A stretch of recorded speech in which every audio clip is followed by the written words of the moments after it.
আসসালামু আলাইকুম। ঈদ মোবারক। চাঁদ রাতে পুরো ফ্যামিলি মিলে খুবই মজা করলাম, মেহেদি দিলাম, কেক কাট করলাম। পরের দিন সকাল ঈদের বেলা হিমেল রেডি হচ্ছিল, নামাজে যাবে। ঈদের ছোট ছোট ভিডিও ক্লিপ নিয়েছি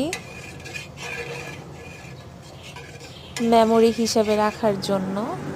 এখানে সেমাই রান্না করা হয়েছে, সাথে আলুর চিপস আর পিঠা। সাথে আমাদের আপু রান্না করেছে গরুর গোশ আর খিচুড়ি, খুবই মজা হয়েছে। আমাদের ঈদ অনেক ভালোই কেটেছে, আশা করি আপনাদের ঈদ অনেক ভালো কাটুক। ঈদ মুবারক।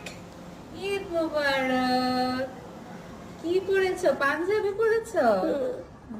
সেমাই খাচ্ছ? একটু খেয়ে দেখাও তো সবাইকে সেমাইটা। আমি খাইয়ে দিই তোমাকে। আসো, বিসমিল্লাহ। কেমন হয়েছে?